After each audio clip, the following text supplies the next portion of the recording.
Welcome to Top 5, a show where we'll count things down from number 5 all the way to number 1.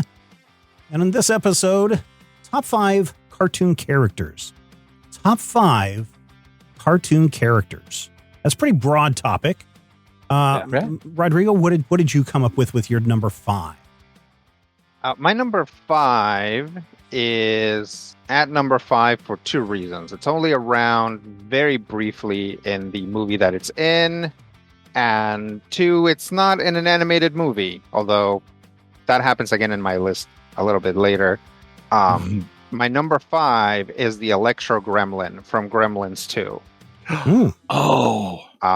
If you're going to have one animated or a couple animated sections of your show or of your movie, you want it to be the animated Electro Gremlin. It looks great. It's really funny. They trap it in a phone and they play music at it and it gets sad. Gremlins 2, a completely unhinged movie. Hard to talk to people about it that haven't seen it and have them believe you that it's a real movie that actually happened. But it did, and there's an Electro Gremlin in it. It's not just in the movie; it's definitely in the movie. Yeah, very good. I have never watched Gremlins 2. I think mainly because Nope, because I thought that why would you just repeat the same shtick that you saw in Gremlins 1? I don't need to get let down because Phoebe Cates' dad got stuck in a chimney a second time. So I just skipped that movie. So. My number 5, I knew I was going to love this cartoon when I was watching the 3-part made for TV movie that they ran ahead of the main weekly show or the daily show. When one of the main characters, someone accuses him of being a perpetrator, and he says, "Who are you calling a purple traitor?" I am, of course, talking about Launchpad McQuack from the series DuckTales. I like Launchpad because he is this, supposed to be this big, bold adventurer akin to, your Indiana Jones or your other swashbuckling like a characters. Two-fisted adventurer, yeah. Yeah, he's supposed to be that way, but he's just dumb in a subversive way, right? In that a lot of the times when he says things, sometimes it has a double entendre that you could interpret it as maybe a little bit more adult. And that's when I realized, because I was like 17, 18, maybe 16, when DuckTales launched, there was something about that I knew that at that moment, Simpsons been around for a while, but I knew that, even Disney can make cartoons that work on 2 different levels, one for kids and one for adults. And Launchpad is kind of that character for me. So my number 5, Launchpad McQuack from DuckTales. Are Matthew? you familiar with his work Across the Bridge with Darkwing? Yes, I am. I really enjoyed him as Darkwing's sidekick, but it's almost like a different character. Yeah, it's a weird. So yeah, weird connection. What's his name? That did Darkwing Duck. Jim has Cummings? talked. No, not the voice. Oh, the producer, the producer, the writer, the creator. There is something to the effect that, even though in later seasons, it's clear that Darkwing Duck is part of the greater Duckverse, of whatever you want to call it, the DuckTales verse. The Duckiverse, yeah. In the beginning, I think Launchpad in Darkwing Duck is supposed to be a completely different character from Launchpad in DuckTales. And then that confused people. Dimension. Yeah, like a multiverse thing. And I think that confused people to the point where they're like, no, it's all in the same universe. Just well, with it. I think Gizmo Duck also was introduced in DuckTales. So right. Eventually they just started borrowing. Oh, and what's her name? Magica was also introduced in DuckTales. So they're like, this is perfect superhero fodder anyway. So they just started bringing people over. Yeah. Or ducks, as it were. Yep. Tad Stones. Okay. That's who I was thinking of. He's the creator of Darkwing Duck. Okay. He said that he considered it to be its own continuity, and it just happened to have some of the same characters rather than a sequel to DuckTales. So there you go. Okay. That's the Earth 1 version of Launchpad. Yep. Where instead of a hubcap, he has a cool cowl. Got it. Matthew, what do you have for your number 5? My number 5 is, it is a little bit of a cheat, but I feel like even Steven will give me. Ooh, even Steven. I guess we'll find out if you're back next time. Hush. You love me. stakes I am this your year. oldest and dearest friend. I'm the closest thing you have to a brother. But anyway, here's the deal. My number 5. What is it? What is it when you ingest your twin in the womb? That's the closest thing I have to a brother. Fine. I'm the closest thing you have to a really close criminal in a cell, like in a gang of criminals or a prison. Okay, so my number 5 is the only time I would do this. The actual name of the list, top 5 cartoon characters. I felt like this one I could get away with doing more than one character because of the historical significance of the skeleton dance. 1929, the very first of Disney's silly symphonies, without which we wouldn't have Looney Tunes, animated pretty much by hand by a lot of people, but primarily Ub Iwerks, who was like 19 or 20 at the time. It is very simple, very cool, golden age animation, and it's filled with what I call Mickey Mousing, where everything that you see on screen is perfectly coordinated to the music. So you show up, there's an owl, and it hoots, and the song starts, and then all of a sudden, 4 skeletons pop up from behind a headstone. We've all seen this. I saw one remixed with Never Gonna Give You Up the other day. But the reason that I think we can get away with it is that as of 6 days ago, since it was created in 1929, it just entered the public domain. Well, that doesn't matter whether it's a cartoon character or not. But that's the thing. But here's the thing. Since it's now in the public domain, it belongs to all of us. So I feel like we can do the 4 in 1 this time because of that. But it is, to me, it's kind of like just sitting and watching the building blocks of all the animation to come, because it's smooth. It's really incredibly smooth, and it's well coordinated. Even today, modern, animation, which is like 5 guys with a computer, they have sometimes those issues with making sure that you're perfectly coordinated with the soundtrack. And this is literally a bunch of guys sitting in a studio going, okay, here's one picture. Okay, here's 2 pictures. How many pictures we got? We got 25. What is that? That's a second. Okay, do they fit the music? But the thing that's really wonderful about it is just the amount of personality that these 4 skeletons have. And at one point, they start doing these weird stretchy. It's the creepiest thing ever if you have a body horror problem, by the way. Banned in many countries, including Denmark. And you know how Denmark is. They're not like, oh, we don't like these things. No. But the skeleton dance, which is like 150,000 years old, I'm not saying it's the first thing animated in the world, because A, I know that's not true. And B, you know that I know that that's not true. But if you go on the internet, it sure as heck feels like the first thing ever animated. And I feel like that's important. And that's my number 5. Yep. There you go. Yep. All right. Let's get to our number 4s. Rodrigo, who do you have for your number 4? My number 4 is another cartoon character that is not from a cartoon, or mostly not a cartoon, and that's Benny the Cab from Who Framed Roger Rabbit. And if you look at Roger Rabbit, it's hard to pick one character from Roger Rabbit. So I thought, who out of all these characters would I want to be friends with? Definitely not Roger. It's too chaotic. Right. Definitely none of the weasels. They're too mean and bad. Plus, they die if they laugh too much. They laugh at all your dumb jokes and then they die. And then they die. Then you have to go get another weasel. Do I want to be friends with Bugs Bunny and Mickey Mouse? Probably not, because Bugs Bunny is a stinker, and Mickey does nothing to mitigate that. Donald and Daffy, too competitive, right? So, but Benny's there for you when you need him. He's rude, but that's okay. He's funny. And, if you, I don't love driving, especially in the city, so you can just let him drive. And if for some reason he gets injured, you can both just get into a car and he will still drive. Yeah, there you go. So he's kind of like your co-host here, in that he's old and gruff and a little bit rude, but he's great for getting through heavy traffic. Yeah, there you go. Thanks, Rodrigo, for sharing my rest of my top 5. We'll be back next week, everybody. Thanks now. No, my number four, and I had a gap in my list when I was building it. I was like, well, what do I fill in this number 4 slot? Who could go? And then I realized, the best character to put in here is Homer J. Simpson. Sure. Yeah. Homer J. Simpson I like Homer J. Simpson because, and in the J stands for J. Right. What I like is when the Simpsons first started, it was this, when you watched it, you were like, okay, here is this middle to low income family that had a big house.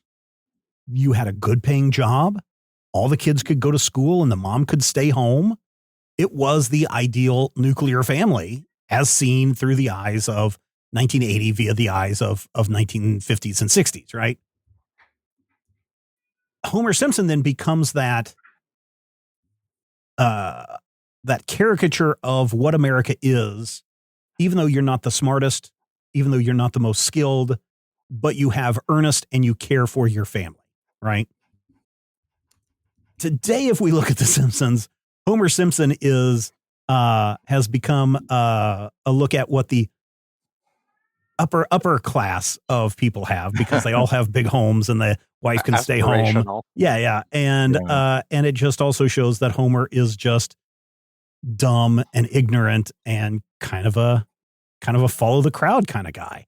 So Homer kind of bridges a bunch of socioeconomic categories all throughout his time. And it's weird how that for The Simpsons, they've kind of slid uphill while the rest of America has slid downhill.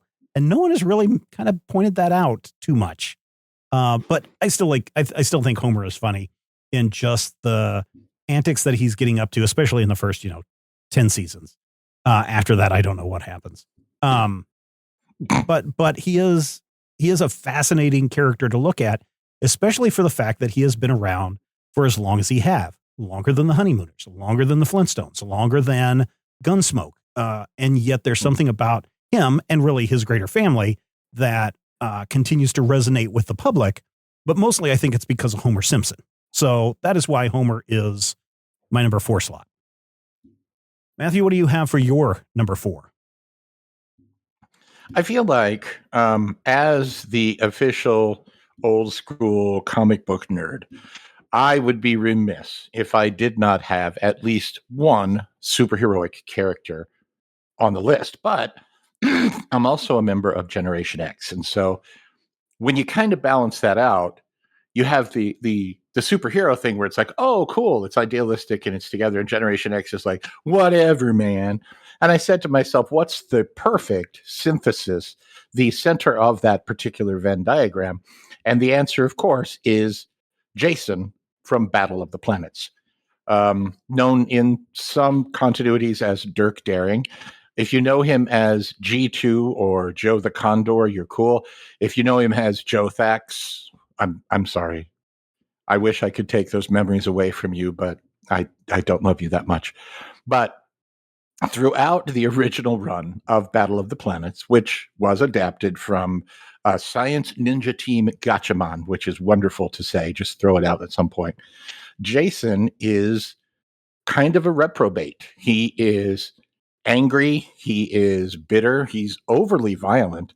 They actually had to cut whole episodes out when Sandy Frank adapted the 105 episodes of Gatchaman because of the violence, and the vast majority of that removed violence was Jason, including Condor Joe, his Japanese counterpart's death. But the thing that really, really, for me, came through, the thing that I appreciated was that Battle of the Planets had a narrator voiced by the guy from Mr. Ed, who looked a little bit like R2-D2 if he had accidentally bumped into Rodrigo's electric gremlin. And in every episode, 7 Zark 7 would be like, remember, kids, here's the moral of the story, and don't be evil, and make sure that you can't say bad words. And Jason would just be out there going like, yeah, whatever, man. Whatever, man. And it felt very emblematic. I'm not saying that the reason that people in Generation X all have the attitude that they have is because of Jason from Battle of the Planets. I'm just saying that I have the attitude that I have because of Jason from Battle of the Planets. A decade later, it would become the cool but rude Raphael trope. But Jason did it a decade earlier, and he did it in a super, super cool helmet with like a visor that looked like a condor beak. It's awesome stuff. If you've never watched Battle of the Planets, check it out. My number 4, Jason, the second in command of the G-Force team from Battle of the Planets. I think when we get into like TV type tropes, when I think of the quintessential Lancer, that's Jason, right? You're like angry foil to your like upright hero, just exactly that. And without Battle of the Planets, or technically without Gatchaman, we would not have Super Sentai, because Gatchaman predates that first season of Super Sentai. There's actually season 16, I think, 15 of Super Sentai Jetman. Taiyo Sentai Jetman is basically a take on Gatchaman, including Black Condor, the second in command of the Jetman team, who is the same guy, only in live action, with a really, really cool sneering actor who does that Steve McQueen thing where he runs his thumb down the side of his nose and he's like, yeah, okay. And then he'll punch you in the face until you die. It's wonderful. But anyway, that's getting off track. Battle of the Planets, the quintessential Lancer. All right, we are moving into our number 3 right now. Rodrigo, what do you have for number 3? My number 3 is this time is a cartoon character from a cartoon. And it's she's on my list because she is kind of the series dark horse, in the sense that when you start watching Steven Universe, you're very likely going to like either Garnet or Amethyst or Steven more. But then when you start learning Pearl's backstory, you are just going to feel for her so much. And it's very likely that you will come around to have her be your favorite character in Steven Universe.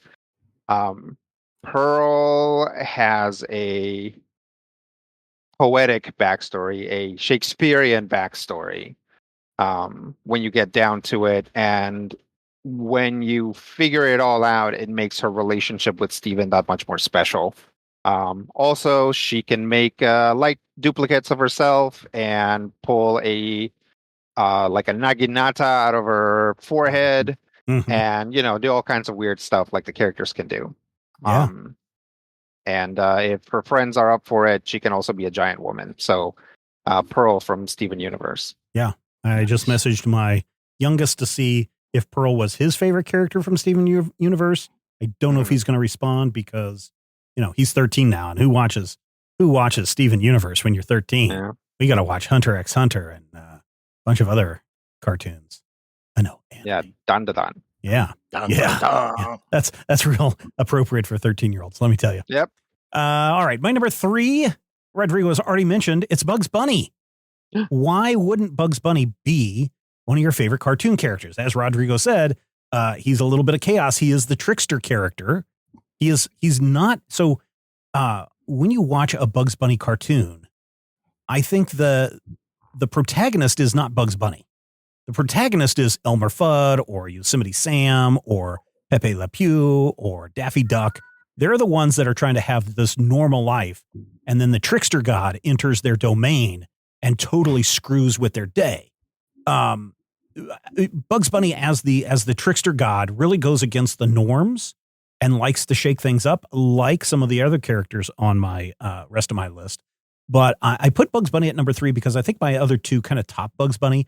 I like Bugs Bunny a lot, but Bugs Bunny only goes so far before he really, really, really, really grates on your nerves to the point where you're just like, get out. But my number 3 is Bugs Bunny. Matthew, who do you have as your number 3? My number 3 is a character who is not just heroic and entertaining and athletic and really smart and really talented. It's a character that both in universe and out, and I say out with a degree of I don't want to say revulsion, but just sort of a thing. There are people who find Lana Kane absolutely irresistible in real life, and I have to echo the words of Otter Disaster, who says she's lines on paper, man. But if you watch Archer from the very beginning, the thing that is absolutely clear about Lana is that she's really the only fully proficient human being in the show. She's still messed up. Everybody in Archer is, but she is the only person who can go and be the killer super spy and then also have a conversation with somebody that doesn't end with them looking at them, like a cat when you start making noises in the afternoon. But she is an expert in like 4 different martial arts. She's an expert in firearms and a marksman. She is up to the challenge of being as cool as Archer, who, by the way, Archer is kind of like Rain Man if Rain Man's job was to be James Bond, in that he doesn't know how or why his brain works the way it does, but in the moment when he absolutely has to be the world's greatest super spy, he will be. And then afterwards, he'll drink like a whole pitcher of margaritas and say incredibly horrific things. Also important, Lana Kane is the only character in Archer who is anywhere close to being socially acceptable. As to the only person that I would be comfortable appearing in public with and not worrying that she was going to say something that was going to get me either thrown out of the restaurant and or stabbed. So that's always nice. The best part I feel about the whole thing is when you get to the end of Archer, and I don't want to spoiler it for you, but when you get to the end of Archer, it makes absolute perfect sense where Lana ends up and also where Lana's relationship with the main character ends up. They manage to do away with some of the more problematic bits of the show and put them both in a situation that is true to her character and true to his. So if you've seen it all the way through, I think you know what I'm talking about. If you haven't, you may want to check it out. It's only like 11 seasons. Lana Kane from Archer is my number 3. All right, we are ready for our number 2s. Rodrigo, hit us with your number 2, please. My number 2 is a character that has appeared in comics and live action stuff, but I think certainly her appearance in really her own animated show is what's really lined up a lot of things story-wise and character-wise for us, and that's Ramona Flowers. Mm-hmm.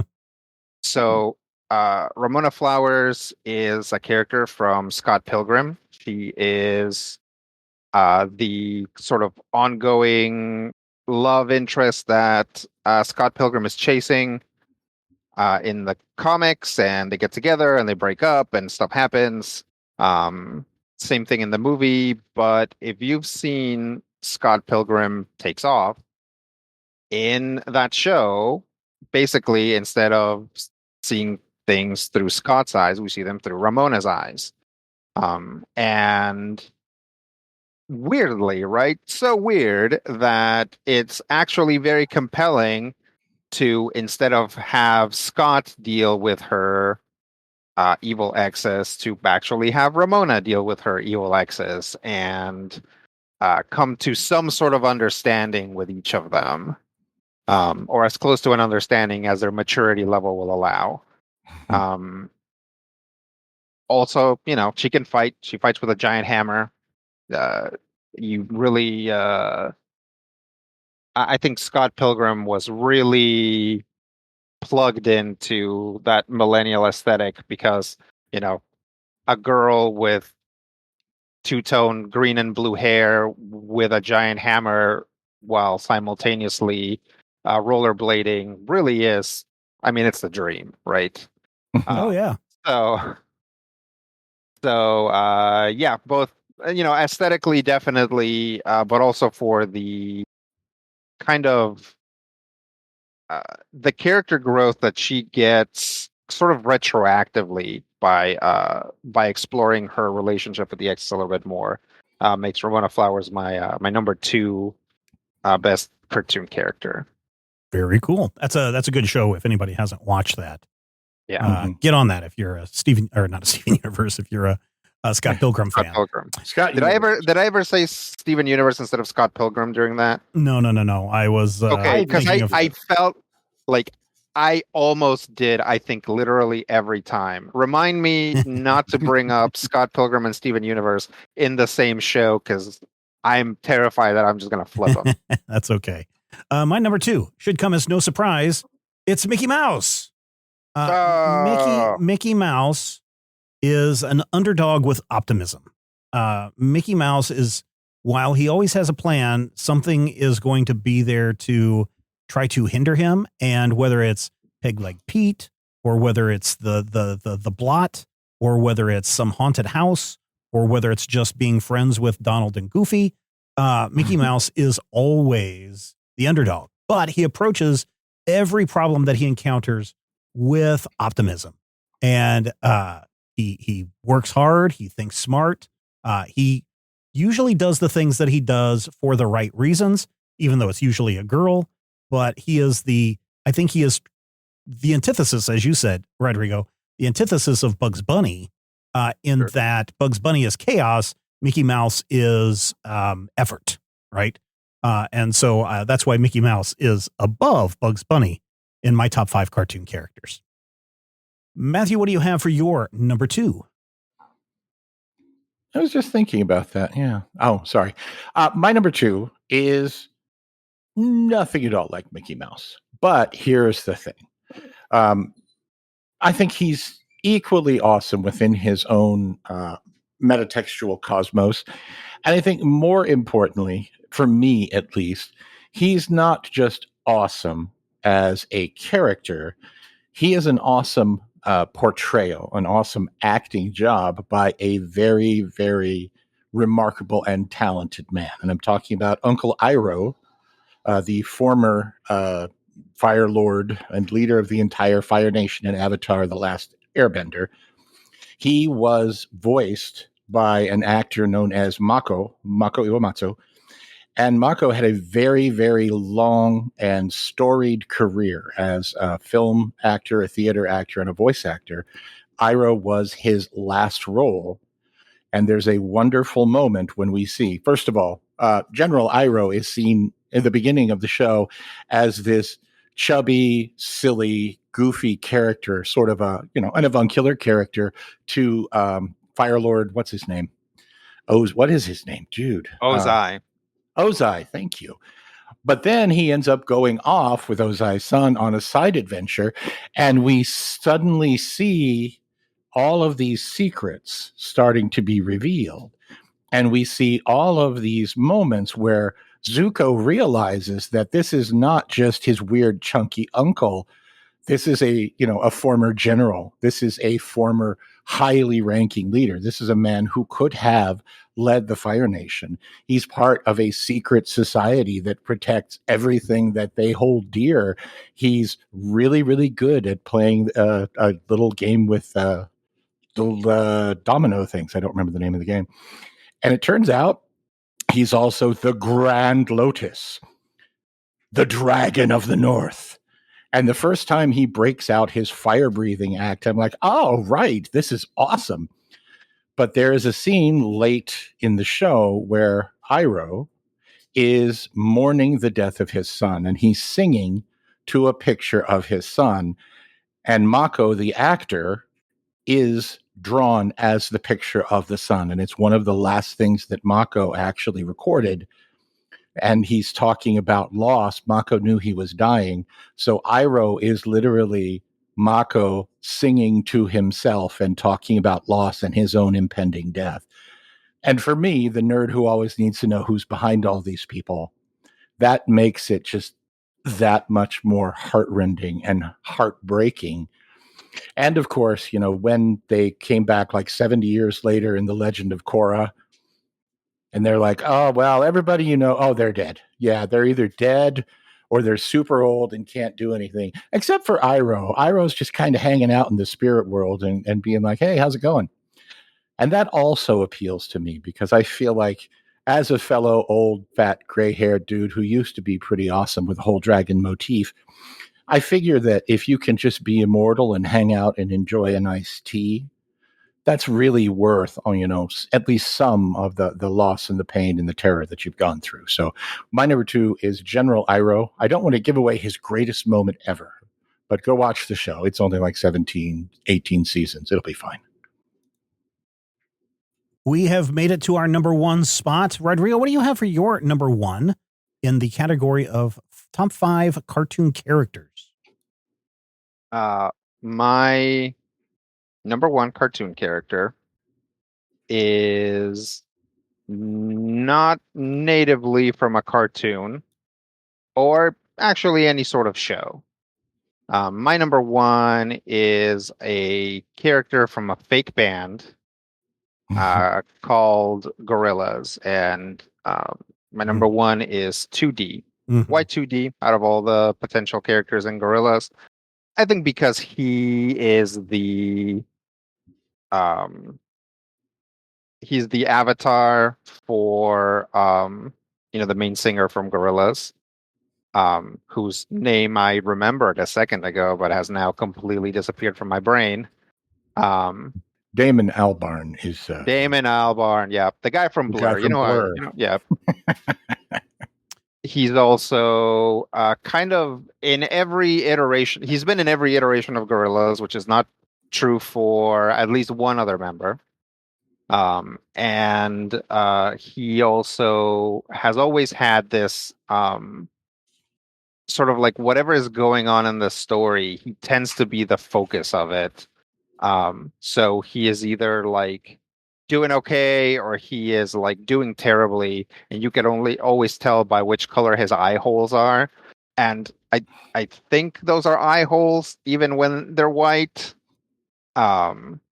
Because I think the lore is that he, like, Murdoch ran him over and his eyes popped out or something. It's hard to keep track of all Gorillaz lore because, again, it's not part of a show or a movie. It's kind of strung together through like bits of lore and actual what are they called? Is it RNG? No, that's a random number generator. What is it? What is it called when they do like an actual like real life scavenger hunt type thing? You're talking about? Yes. Alternate reality game. Or something like that. Yeah. ARG. There you go. Yeah. So it's hard to put it all together, but as far as I can tell, another thing that's cool about Gorillaz is that they've aged in real time. So it's cool that 2D is like 45 now. Like, that's cool. Noodle started out as a literal child and is now a young lady. Yes. So good for her. Murdoch looks exactly the same, I think, because he may have made a deal with the devil at some point. Yeah, it's just pure evil. And Russell doesn't get to do much since Del, the funky Homo sapien, hasn't come back, but what are you gonna do? So yeah, my number 1, 2D by way of one of my favorite bands that's not a real band, Gorillaz. Yeah, they are a real band, but it's a real, Yeah.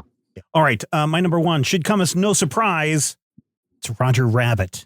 If you've got Bugs Bunny on one shoulder and Mickey Mouse on the other shoulder of your good and evil, Roger Rabbit just threads the needle right between the two. Roger is I think pure neutral, even though he wants to do good and wants to lean on the side of good. I think Roger has, he's married to Jessica Rabbit. He's got an evil side to him. What I like about Roger Rabbit is that he makes sure, and this is the amazing thing about Who Framed Roger Rabbit, the movie, is it is, save for Ready Player One, which needed a lot of work to get it done. Who Framed Roger Rabbit is one of the very few times where you can bring Mickey Mouse, Bugs Bunny, and every other Warner Brothers and Disney character, put them into the same movie at the same time, and everybody is totally cool with it. Where you don't have, well, we can't have Superman beat Thor because, my goodness, what would that say about Marvel and DC?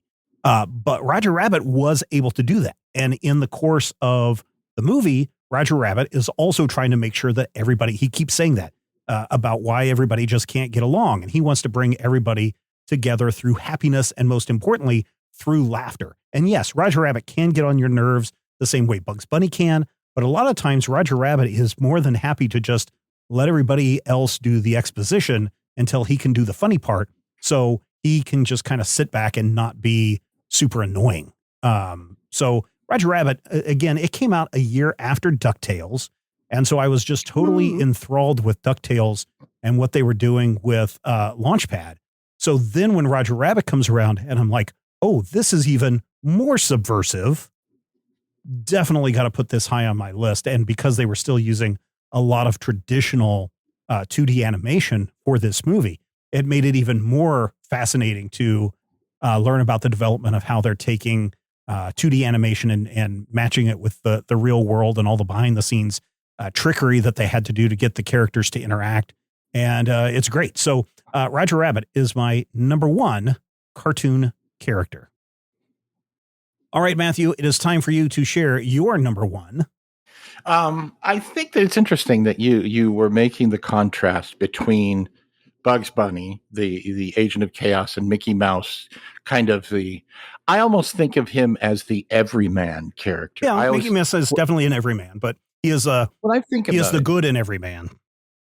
Yeah, I think about him in the 50s when he always had a pork pie hat and would be like, driving through Yellowstone Park or something. And of course, Goofy and Donald would be fighting in the back and it would, destroy everything he owned. And he'd just be like, And I agree with you that Roger is a central point, but it's weird because my number one is also, in my mind, a central point between the chaos of Bugs and the everyman trying to do good of Mickey. And that is Gerald Jinx Mouse, known as Jerry to his friends, of which one is a giant cat who also hates him and wants to eat him. And I feel like a lot of times when I was young, Stephen and I, we would come home in the 1970s, and you kids today, capital K, capital T, may not believe this, but we had like a key to the house and we just come in and make ourselves a peanut butter sandwich. And then we, do our homework and watch cartoons. I never really gravitated towards Mickey or like Bugs, but I always gravitated towards Jerry because throughout the run of the Tom and Jerry, 161 cartoons, there were no TV shows. There certainly was never a movie. I don't even know what you're talking about trying to tell me there was some movie where they talk. Try like multiple movies. Yeah, it's a good thing that there were never multiple movies. There's a good thing there were never a dozen Tom and Jerry movies. Jerry always had one thing going for him. There were 100 cats chasing 100 cartoon mice, maybe 200, because a lot of times you'd have 2 mice, But Jerry fought back, and Jerry fought back hard and sometimes won. If you go back to, I think it won an Academy Award in like 1942, but it's a World War II themed short. A 4th of July episode where Jerry is literally fighting back against Tom with everything in the house. He has a little Jeep that he made out of a cheese grater on a roller skate.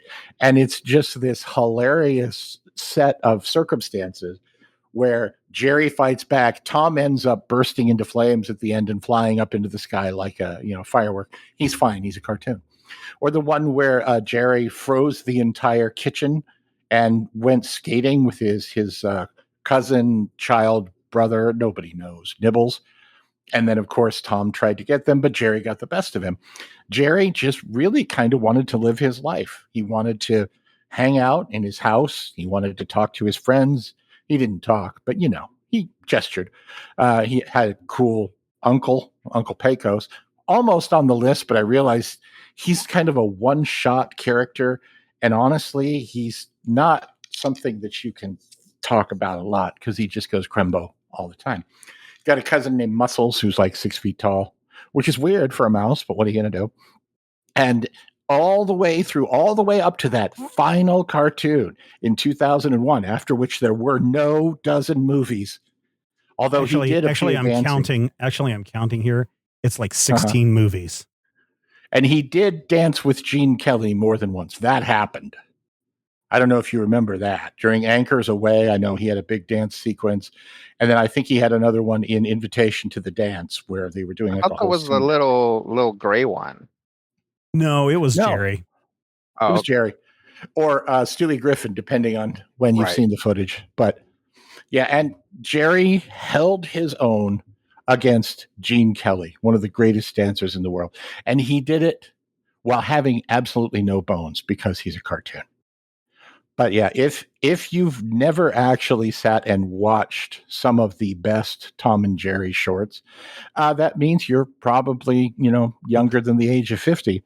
But definitely worth the time. Definitely a character that I would say is well up to, I think 2D would probably kill him, but he's well up to standing, against your Mickey Mouse and being like, hey, how are you, other mouse? But he won't talk because, again, he doesn't talk in any of the 16 movies that they didn't make about him where he talked. And I find that if he wears a bow tie, he's not as cool. So if you see a bow tie, run. If you've played Multiverses, Tom and Jerry are a single character.